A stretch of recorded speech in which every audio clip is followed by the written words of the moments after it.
So now that we've given an overview of the PrimeCheck app case study, let's take a closer look at its structure and functionality for the server side.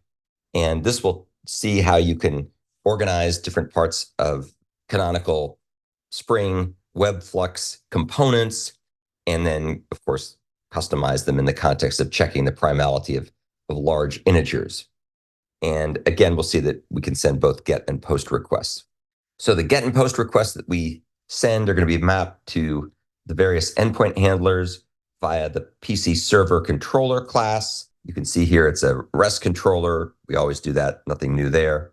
And then we've got two methods we're exposing to clients. One is called checkIfPrime, and you can see here that that will take a strategy, the concurrency strategy or the parallelism strategy, as well as an integer that's the candidate for being prime, and it'll check to see if it's prime and return that integer.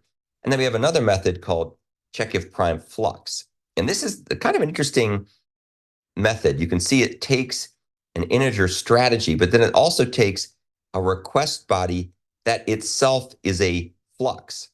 So it's going to take a flux as a parameter, and it's going to return a flux as the result. And if you take a close look, you'll also see that there's this interesting mapping we're about to talk about here in a second. So as you can see here, there's both a GET mapping and a POST mapping. And the reasons for that is that the GET mapping is used because we want to be able to just get a value. We're checking to see if something is prime. It's not updating any state. For the POST mapping, for the checkIfPrimeFlux, in contrast, we wanted to be able to pass the flux as a request body. And so we had to make this a POST, even though, strictly speaking, it doesn't do any side effects per se. But we wanted to be able to pass a flux as the body of the request, which is kind of funky. These are the strings that identify the endpoint handlers that are associated with the GET and POST requests. And this particular feature here is the way that we can pass a flux as a parameter. So this is pretty interesting. So you'll see we can pass the values in for the flux as a parameter, and we do that by using this funky annotation, which says consumes equal application ND-JSON value. And then down here, of course, the request body annotation says treat this as a Java object and map it to a Java object when it comes out. And the Java object, of course, will be a flux. Let's take a look at the service class. This service class is a service, so we can do auto detection and wiring of dependent classes using class path scanning, just like always.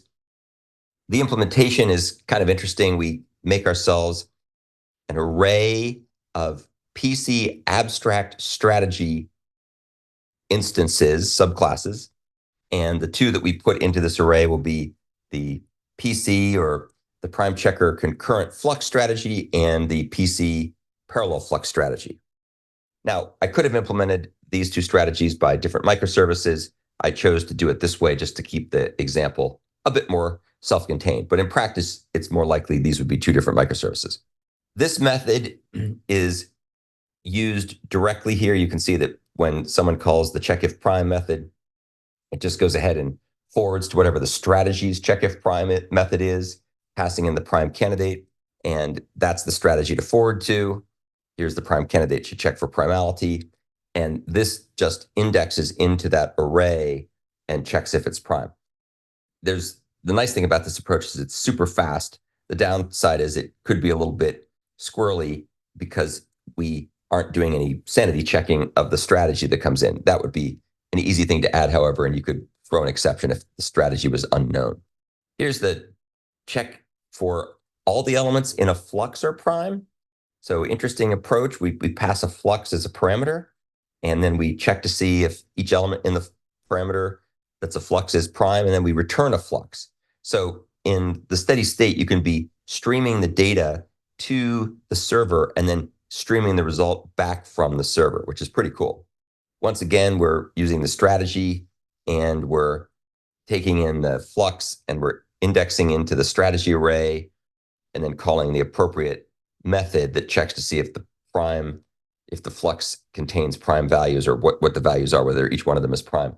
And this, of course, will use different concurrency and or parallelism models to carry out that processing. And we'll look at that in more detail when we get into the strategies themselves.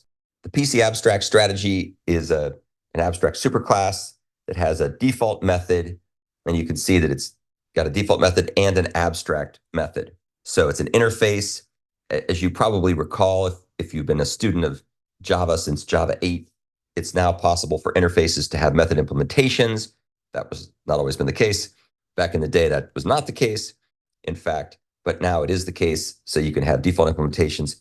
And then the checkIfPrimeFlux method is an abstract method that the implementation class, or really the subclass, if you will, that extends or implements PC abstract strategy has to flesh out. So that's an obligation that must be fulfilled by the implementation class.